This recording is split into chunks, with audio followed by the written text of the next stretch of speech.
Good morning BSc second year. आज हम discuss कर रहे हैं formation of internode in vascular plants. Vascular plant सहवन पादप एंजियोस्पर्म्स को हम वेस्कुलर प्लांट्स कहते हैं।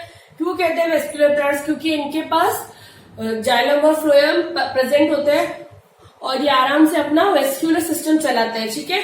और जबकि जो जिम्नोस्पर्म होते हैं इनके अंदर कुछ वेस्कुलर बंडल्स में कुछ थोड़ा सा डिफरेंट होता है, जैसे उसके अंदर फ्लोएम के अंदर चालनी नलिकाएं अनुपस्थित होती है, ठीक है।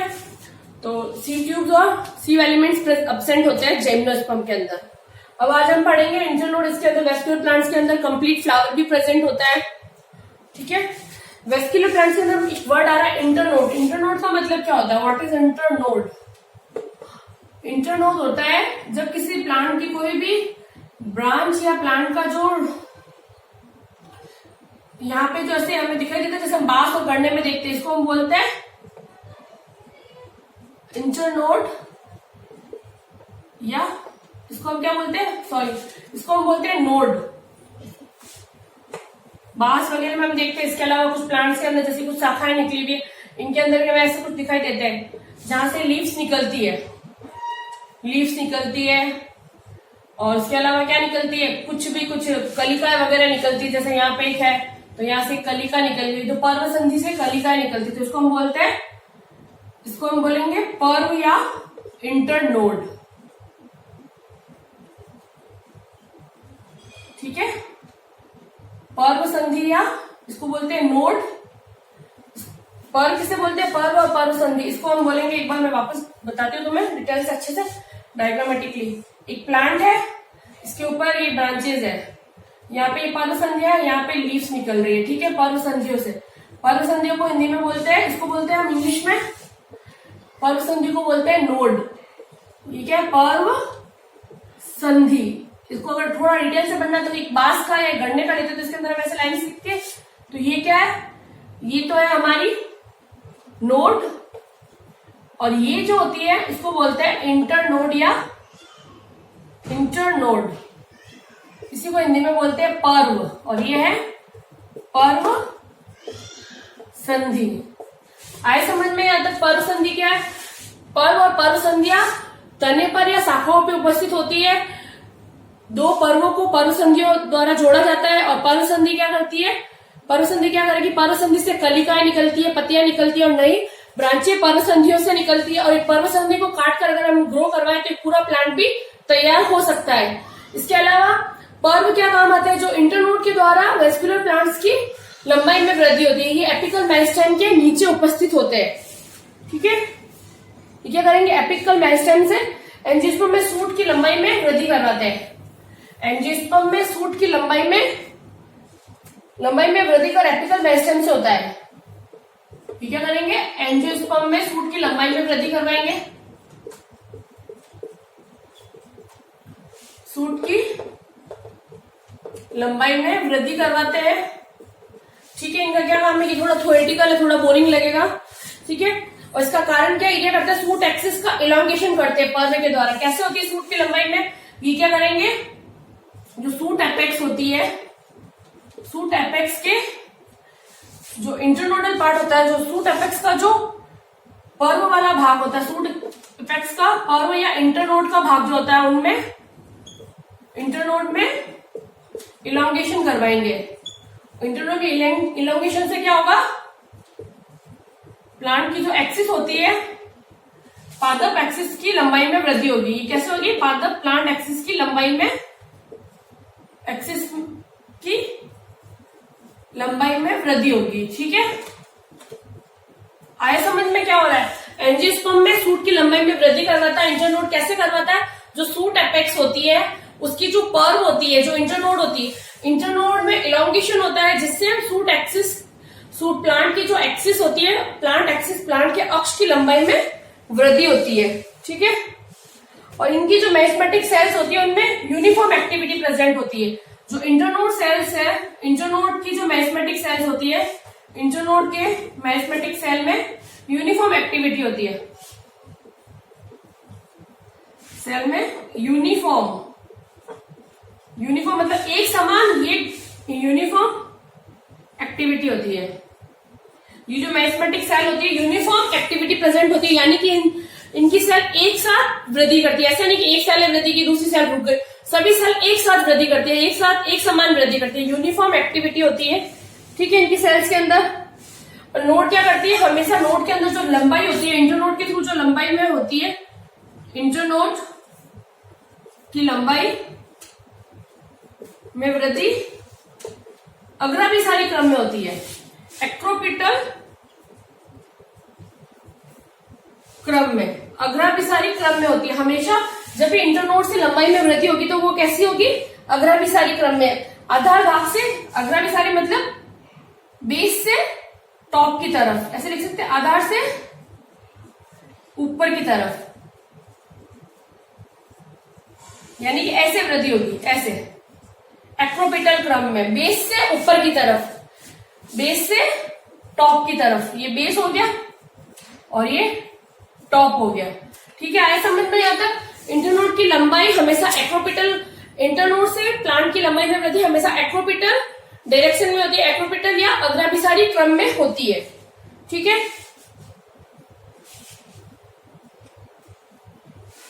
और इसकी स्टडी किसने की थी? सबसे पहले इसकी स्टडी सनफ्लावर में की गई थी। साइंटिस्ट थे गैरिसन ने।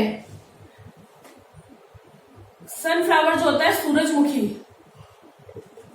सूरजमुखी में सबसे पहले इसकी स्टडी की थी। किसने की थी? 1973 में गैरिसन ने की थी इसकी स्टडी। और उसके बाद में एवं किसने की थी? फिशर एंड फ्रेंच ने।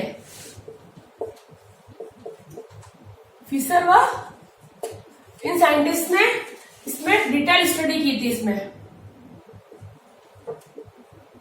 डिटेल्ड स्टडी की थी सूरजमुखी के अंदर इंटरनोड के थ्रू वेस्कुलर प्लांट में, इंटरनोड से कैसे वेस्कुलर प्लांट में फॉर्मेशन होता है और कैसे ये लंबाई में वृद्धि होती है। इसके इंटरनोड के थ्रू प्लांट की एक्सिस में, प्लांट की लंबाई में जो वृद्धि होती है उसके बारे में डिटेल में स्टडी की थी सूरजमुखी के प्लांट में गैरिसन और फिशर एंड फ्रेंच ने। ठीक है, फिशर एंड फ्रेंच के अकॉर्डिंग, फिशर और फ्रेंच ने क्या बोला था, इन दोनों साइंटिस्ट के अकॉर्डिंगली जो मोनोकॉट्स फैमिलीज होती है उनमें सूट की लंबाई में वृद्धि डेवलपिंग इंटरनोड से होती है, जो दो प्रकार की होती है। फिशर और फ्रेंच ने एक बात बताई थी,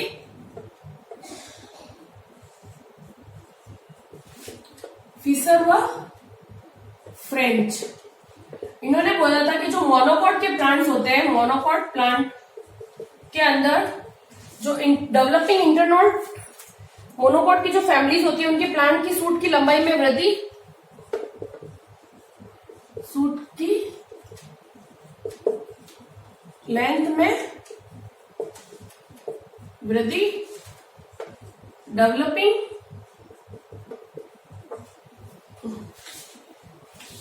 इंटरनोड से होती है, डेवलपिंग इंटरनोड से होती है। और जो दो प्रकार की होती है, दो प्रकार की बताया इन्होंने इसमें। एक बताई थी इन्होंने uninterrupted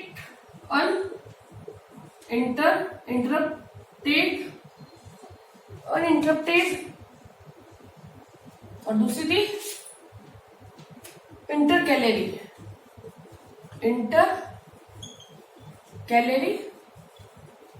meristem,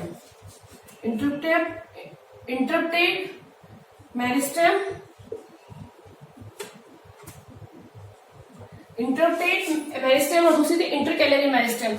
Fisher and French ने बताया था मोनोकॉट प्लांट्स की जो फैमिलीज होती है, यहाँ के जो कुल्स होते हैं, यहाँ के कुलों के पौधों के अंदर क्या होता है, इन पौधों के सूट की लेंथ में वृद्धि डेवलपिंग इंटरनोड से होती है, जो दो प्रकार की होती है। एक तो होती है अनइंटरप्टेड मेरिस्टेम और दूसरी होती है इंटरकैलरी मेरिस्टेम। जो अनइंटरप्टेड मेरिस्टेम होती है, ये विभजित की कोशिकाएं पर्व में केवल ऊपरी भाग में उपस्थित होती है। कहाँ उपस्थित होती है? पर्व के केवल ऊपरी भाग में उपस्थित होती है। ठीक है, ये पर्व के केवल ऊपरी भाग में उपस्थित होती है और यह टिश्यू स्टेम के सब एपिकल मेरिस्टेम के पास सूट के इंटरनोड की कोशिकाओं में मैच्योरेशन, और ये क्या होती है, ये टिश्यू स्टेम के सब एपिकल मेरिस्टेम के पास उपस्थित होते हैं। और ये क्या होते हैं? स्टेम के सब एपिकल मेरिस्टेम के पास उपस्थित होते हैं, सब एपिकल मेरिस्टेम के पास।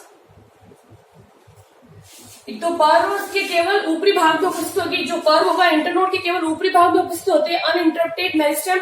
उसके अलावा ये स्टेम के सब एपिकल मेरिस्टेम के पास उपस्थित होती है, ठीक है। और तीसरा पॉइंट है इसके अंदर, ये जो होती है ये हमेशा ये सूट के सेल्स के अंदर मैच्योरेशन एक्रोपिटल क्रम में होता है।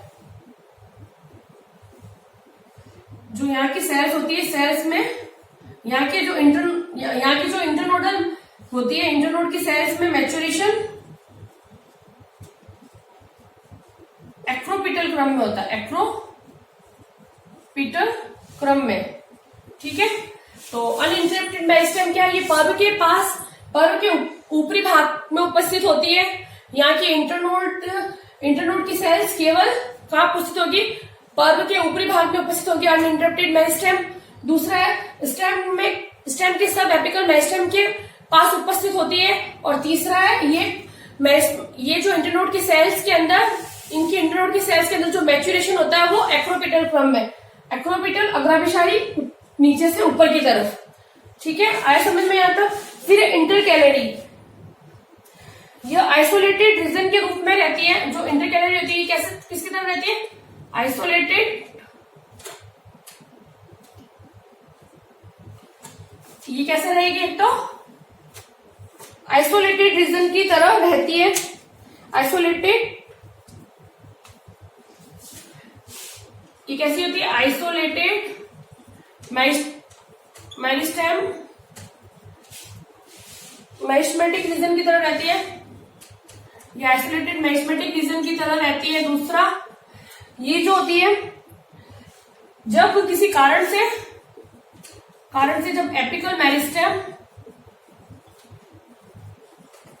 मेरिस्टेम किसी कारणवश एपिकल मेरिस्टेम व सब एपिकल मेरिस्टेम अलग हो जाते हैं, वह सब एपिकल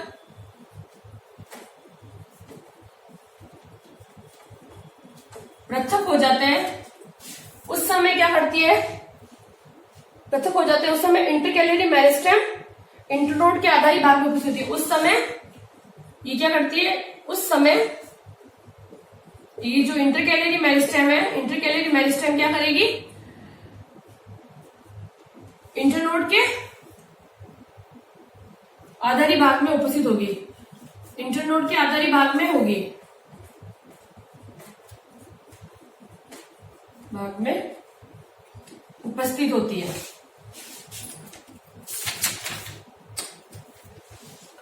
तो जो और इसका जो ये कैसे बनती है, इसका डेवलपमेंट होता है बेसिपिटल क्रम में, यानी कि नीचे, ऊपर से नीचे की तरफ, टॉप टू बॉटम, ठीक है। अब मैं वापस बताता हूँ, इंटरकैलरी मेरिस्टेम कब एक्टिवेट होती है। इंटरकैलरी मेरिस्टेम में क्या होता है, ये आइसोलेटेड मेरिस्मेटिक रीजन होता है, आइसोलेटेड मेरिस्मेटिक रीजन होता है। इसका कारण क्या होता है, क्योंकि जब किसी कारणवश एपिकल मेरिस्टेम और सब एपिकल मेरिस्टेम अलग हो जाते हैं, एपिकल और सब एपिकल अगर अलग हो जाएंगे, उस समय क्या करेगी, इंटरकैलरी मेरिस्टेम इंटरनोड के आधारी भाग में उपस्थित होगी। और जब ये इंटरनोड के आधारी भाग में उपस्थित होती है तो वहां पर ये कैसे ग्रो करती है, ये डेवलप करेगी बेसिपिटल क्रम में, ऊपर से नीचे की तरफ ये वृद्धि करती है, ठीक है।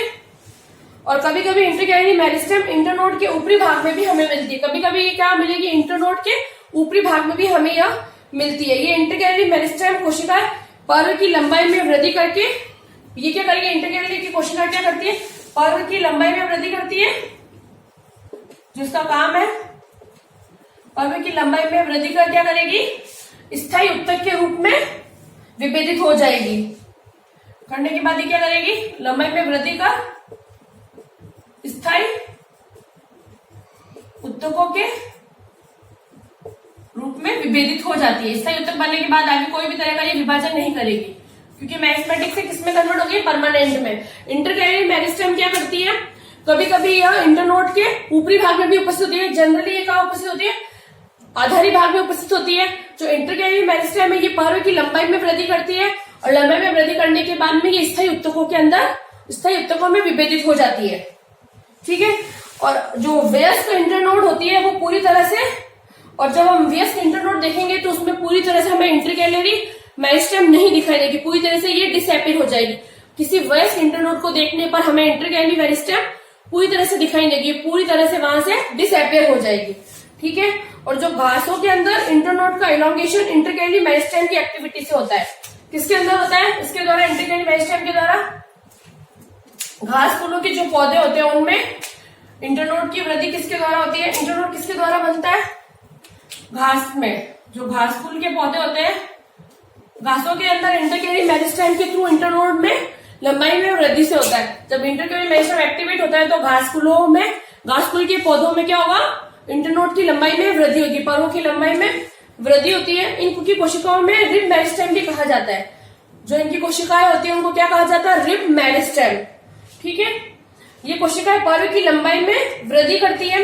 तने का वह भाग जहां से और पर्व क्या होता है हमने पहले बताया था, तने का वह भाग जहां से पत्तियां शाखाएं निकलती है, कोई नोड निकलती है, पत्तियां शाखाएं या कोई कलिका निकल रही है, बर्ड्स निकल रही है, उसको हमने बोला है नोड।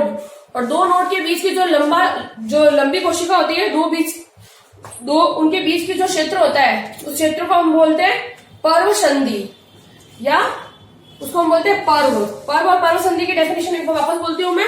तने का वह भाग जहां से एक या एक से अधिक पत्तियों का, शाखाओं का विकास होता है, उसे हम बोलते हैं पर्व संधि या नोड। और दो नोड्स के बीच का जो क्षेत्र होता है उसे बोलते हैं इंटरनोड या पर्व। ठीक है, तने या शाखाओं की लंबाई में वृद्धि का कारण इंटरनोड रीजन के इलॉन्गेशन की प्रक्रिया होती है। तने के अंदर या शाखाओं के अंदर जो वृद्धि होती है, उसकी लंबाई में जो वृद्धि होती है, उसका कारण होता है तने के अंदर उपस्थित इंटरनोड की लंबाई में वृद्धि। जब इंटरनोड की कोशिकाएं, मेरिस्टेमेटिक कोशिकाएं वृद्धि करती है तो तने की और शाखाओं की लंबाई में वृद्धि करती है। ठीक है, एंजियोस्पर्म स्टेम के अंदर हमें इंटरनोड की लेंथ अलग अलग मिलती है। जब एंजियोस्पर्म के प्लांट्स लेते हैं उसके अंदर हमें इंटरनोड की लंबाई अलग अलग मिलेगी। जैसे हमने अगर रोजेट या फिर जो रिड्यूस स्टेम वाले प्लांट्स लेते हैं, उनके अंदर क्या होता है? पर्व संधियां बहुत पास होती है। जो पर्व संधियां होती है वो नोड्स बहुत पास होती है, तब उसके अंदर हमें इंटरनोड या पर्व दिखाई नहीं देता है। ठीक है, तो उसमें क्या होता है? उसके अंदर जो पर्व होता है वो अल्प विकसित होता है। इसका एग्जाम्पल है इलाइटेरिया और साइकोरियम। ठीक है, और दूसरा है कुछ तनों, जैसे तनों के अंदर वो पर्याप्त लंबाई में होती है पर्व। जो पर्व होता है वो पर्याप्त लंबाई में होता है, उसका एग्जाम्पल है गणना और बांस। ठीक है, ये हो गया कंप्लीट हमारा फॉर्मेशन ऑफ इंटरनोड वेस्कुलराइजेशन। ये थोड़ा थ्योरेटिकल है तो थोड़ा सा ढंग से सुनना तो समझ में आएगा, और बुक में तो देखना ही है थोड़ा बहुत आप लोगों को, अगर बुक है तो। नहीं तो फिर मैं, अगर तुम कहोगे, अगर तुम्हारी डिमांड होगी तो मैं इसके नोट्स भी लिखवा दूंगी तुम्हें। ठीक है, अब स्टार्ट कर रहे हैं नेक्स्ट हम vascularisation of primary suit in dicots. ये तो हो गया कंप्लीट। अब नेक्स्ट टॉपिक है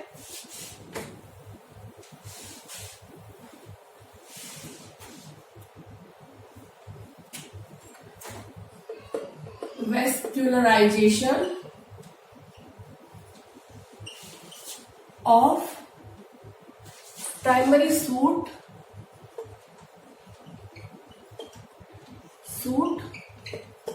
इन डाइकॉट्स प्लांट्स। ठीक है, डाइकॉट्स के अंदर प्राइमरी वेस्कुलराइजेशन काफी डाइवर्सिटी मिलेगी। अगर डाइकॉट्स के अंदर अगर हम प्राइमरी वेस्कुलराइजेशन देखें, प्राइमरी वेस्कुलराइजेशन जब देखते हैं प्राइमरी सूट के अंदर वेस्कुलराइजेशन डाइकॉट्स के अंदर अगर हम देखते हैं, डाइकॉट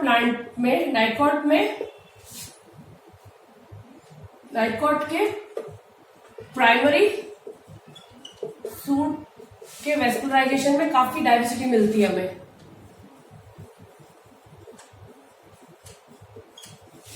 बहुत ज्यादा डाइवर्सिटी मिलती है। ठीक है, बहुत ज्यादा डाइवर्सिटी मिलेगी। अगर एक डाइवर्जेंस का या एक इवोल्यूशनरी का एक सीरीज देखें, विकासीय क्रम के दौरान क्या हुआ, जो प्राइमरी वेस्कुलर टिश्यू है, विकासीय क्रम में जो विकासीय क्रम है प्राइमरी टिश्यू की मोटाई कम हुई है विकास के साथ साथ। जब विकास हुआ तो प्राइमरी टिश्यू की मोटाई में कमी आई है, मोटाई में कमी आई है, मोटाई कम हुई है। लीफ और साथ ही लीफ और ब्रांच गैप व छिद्रों के कारण प्राइमरी वेस्कुलर टिश्यू की संख्या भी कम हुई है। साथ ही क्या हुआ, ये हुआ इसके साथ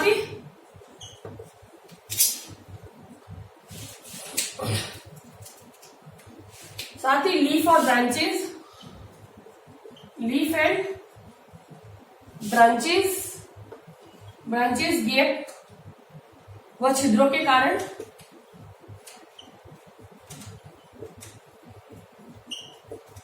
प्राइमरी टिश्यू की संख्या भी क्या कम हुई। ठीक है, विकासी क्रम में अगर देखा जाता है, जब इवोल्यूशनरी देखा जाए तो जो प्राइमरी टिश्यू की मोटाई में कमी आई है, साथ ही साथ लीफ और ब्रांचेस गैप और छिद्रों के कारण प्राइमरी टिश्यू की संख्या भी कम हुई है। ठीक है, वेस्कुलर टिश्यू में पित्त का विकास हुआ है। वेस्कुलर टिश्यू में हम देखते हैं तो किसका विकास हुआ है, वेस्कुलर टिश्यू में पित्त का विकास हुआ है, पित्त मज्जा का निर्माण हुआ है। फ्लोएम का विकास हमेशा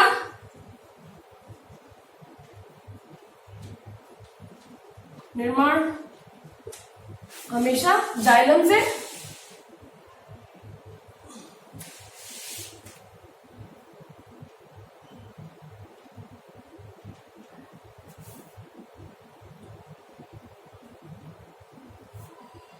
विकास हमेशा पहले होता है,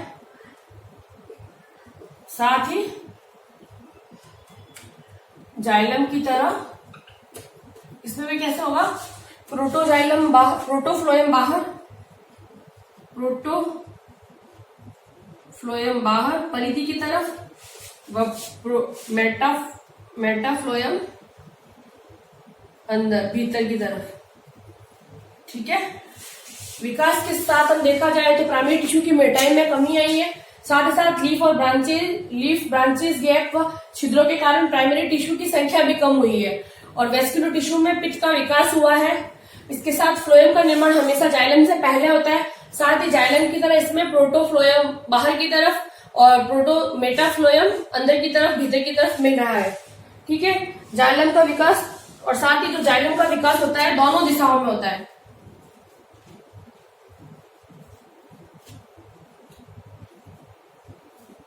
दोनों दिशाओं में यानी कि अभिकेंद्रीय और अपकेंद्रीय, सेंटर की तरफ भी होगा और सेंटर की बाहर की तरफ भी, अभिकेंद्रीय और अपकेंद्रीय दोनों की तरफ होता है। और इसे तो यहाँ पर क्या बनता है, उस समय क्या बनता है, मेजार कंडीशन बनती है, मेजार अवस्था कहलाती है। क्या कहलाती है, जब जाइलम का विकास दोनों दिशाओं में होता है, यानी कि कौन कौन सी दिशाएं आती है, एक तो आती है सेंट्रीफ्यूगल और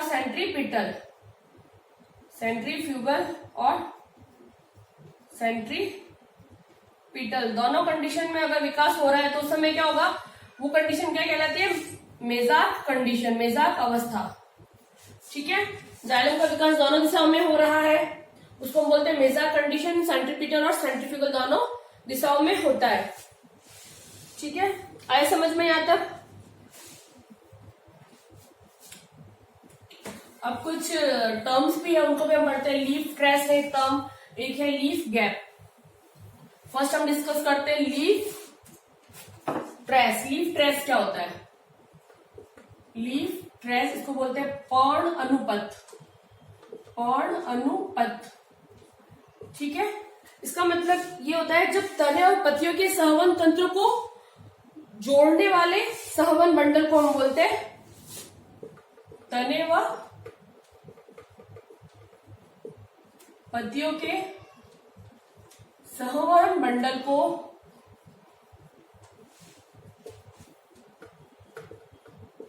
जोड़ने वाले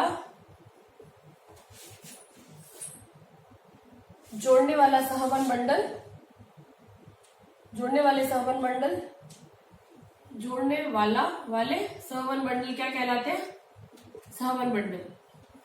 तने व शाखाओं के तने व पतियों के सहवन मंडल, तने, शाखा और पतियों के सहवन मंडल को जोड़ने वाला सहवन मंडल कहलाता है लीफ ट्रेस या पर्ल अनुपत।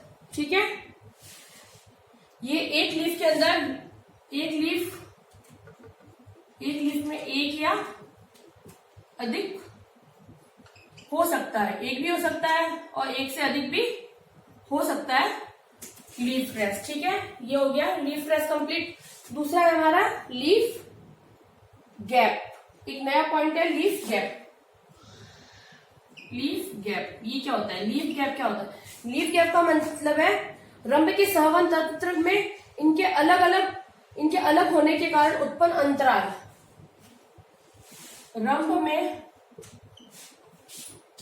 रंभ के सहवन तंत्र का पृथक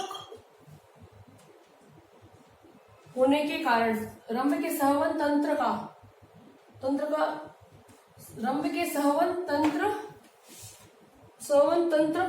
रंभ के सहवन तंत्र में इनके अलग होने का अंतराल क्या कहलाता है? Leaf gap. लीफ गैप क्या है? लीफ गैप या इसको हम बोलते हैं लीफ अंतराल, पर्ण अंतराल। पर्ण अंतराल क्या होता है? जो रंभ होता है, रंभ के सहवन तंत्र में इनके अलग होने के कारण, रंभ के सहवन तंत्र में इनके अलग होने के कारण जो अंतराल आता है, रंभ के सहवन तंत्र में इनके अलग होने से आने वाला अंतराल कहलाता है लीफ गैप। जब जो स्टील होता है उससे जो सहवन तंत्र जुड़े होते हैं, वो एक सहवन तंत्र दूसरे सहवन तंत्र से जुड़ता है, तब बीच में जो अंतराल आ जाता है उस अंतराल को हम बोलते हैं लीफ गैप। ठीक है, रंभ के सहवन तंत्र में इनके अलग होने के कारण, जब रंभ के सहवन तंत्र में इनके अलग होने के कारण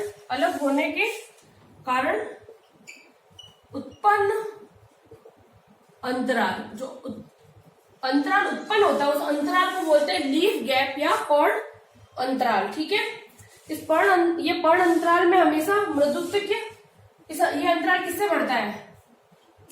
अंतराल में मृदुत्व की कोशिका उपस्थित होती है। मृदुत्व होता है, यह अंतराल हमेशा मृदुत्व होता है। ठीक है, आया समझ में आता है?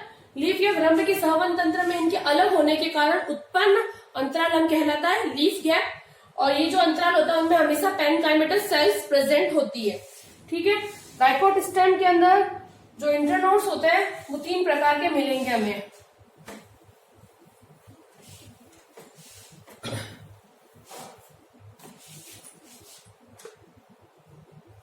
डाइकोट में इंटरनोड,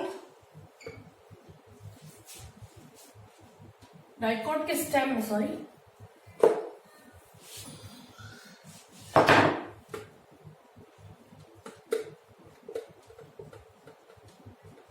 डाइकोट के स्टेम में इंटरनोड 3 प्रकार के, डाइकोट के स्टेम के इंटरनोड में 3 प्रकार के संरचनाएं मिलती है। डाइकोट के स्टेम के इंटरनोड में 3 प्रकार की संरचनाएं मिलती है। तो इन संरचनाओं को हम ऐसे लिख सकते हैं। फर्स्ट है एक रिक्तिकीय पर्व संधि,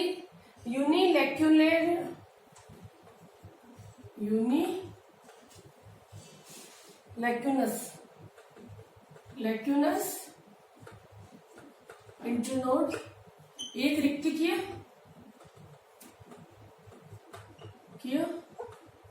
पर्व। सेकंड है हमारा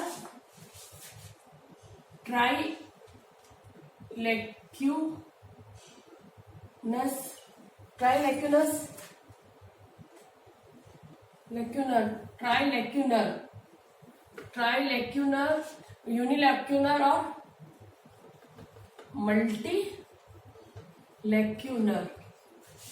एक रिक्तिकीय पर्व, त्रिरिक्तिकीय पर्व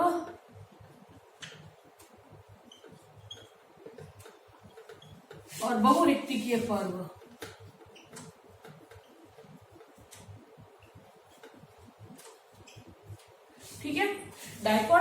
स्टेम में इंटरनोड में 3 प्रकार की संरचनाएं मिलती है डाइकोट्स के स्टेम में। एक तो मिलती है यूनिलेक्युलर, लेक्यूलर इंटरनोड, ट्राइलेक्युलर इंटरनोड और मल्टीलेक्युलर। फर्स्ट है हमारा एक रिक्तिकीय पर्व संधि।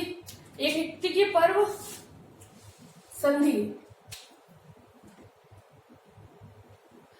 यूनिलॉक्युलर नोड है। ये किसके बारे में पढ़ रहे हैं? नोड के बारे में। पर्व संधि, पर्व संधि की 3 संरचनाएं मिलती है। एक है यूनिलॉक्युलर नोड, ट्राइलॉक्युलर नोड और ठीक है और मल्टीलॉक्युलर। फर्स्ट यूनिलॉक्युलर नोड है एक रिक्तिकीय पर्व संधि, एक रिक्तिकीय पर्व संधि। ठीक है, जो एक रिक्तिकीय पर्व संधि होती है उनमें लीफ में केवल एक लीफ ट्रेस, इनकी जो लीफ में केवल एक लीफ ट्रेस और एक ही लीफ गैप प्रेजेंट होता है। ठीक है, जबकि जो ट्राई होता है इसके अंदर लीफ में 3 लीफ ट्रेस और 3 कैसे होते हैं? एक सेंटर में होता है और 2 होते हैं लेटरल पार्श्व में, पार्श्वी भाग में उपस्थित होंगे।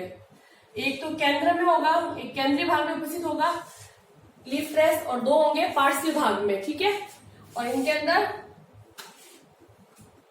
अंदर भी 3 लीफ गैप प्रेजेंट होंगे, जिसके कारण 3 लीफ गैप बनते हैं, लीफ गैप बनते हैं। ठीक है, और मल्टीलेक्युलर में लीफ में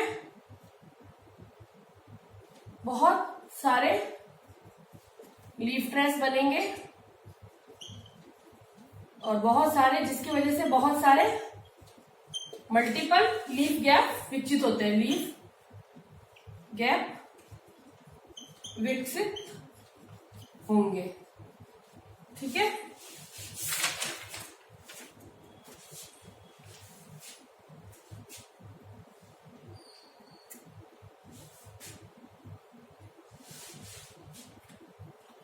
तो डाइकोट स्टेम के अंदर जो नोड्स 3 प्रकार की संरचनाएं मिलेगी नोड्स में या पर्व संधियों में 3 प्रकार की संरचनाएं मिलती है। पहला यूनिलेक्युलर नोड, ट्राइलेक्युलर नोड और मल्टीलेक्युलर नोड।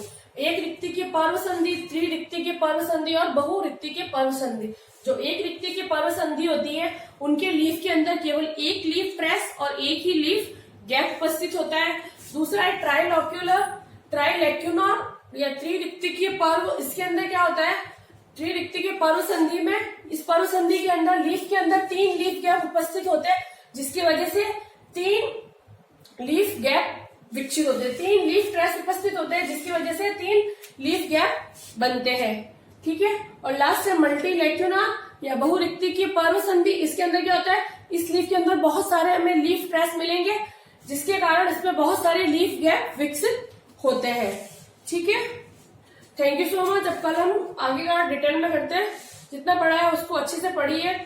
अभी जो पढ़ा है पूरा थियोरेटिकल पार्ट, अगर कुछ भी प्रॉब्लम होती तो पूछिए। और हो सकता है ये वाला टॉपिक में तुम्हें थोड़ी सी प्रॉब्लम हो रही है, क्योंकि ये बहुत ज्यादा थियोरेटिकल। जब हम प्रैक्टिकल करेंगे उस समय हम इसको वापस रिवाइज कराएंगे, पर तुम्हें बुक में से वापस अच्छे से पढ़ना है। और जो मैं पढ़ा रही हूँ उसे तुम साथ साथ में नोट डाउन कर लीजिए। बुक के बिना भी तुम पढ़ सकते हो, कोई प्रॉब्लम नहीं होगी। और जब भी कॉलेज ओपन होगी तो मैं हो सकेगा तो इसके बारे में तुम्हें नोट्स भी लिखवा दूंगी। ठीक है, तो जो भी मैं लिखवा रही हूँ बोर्ड पे जो लिख रही हूँ वो तुम अपनी रजिस्टर में नोट डाउन कीजिए। उसके बाद में सेकंड बार वापस वीडियो को प्ले कीजिए और वापस सुनिए। और जो भी प्रॉब्लम लग रही है उसे क्वेश्चन से मुझे पूछ सकते हैं, मैसेज कर सकते हैं, कॉल कर सकते हैं। Thank you so much.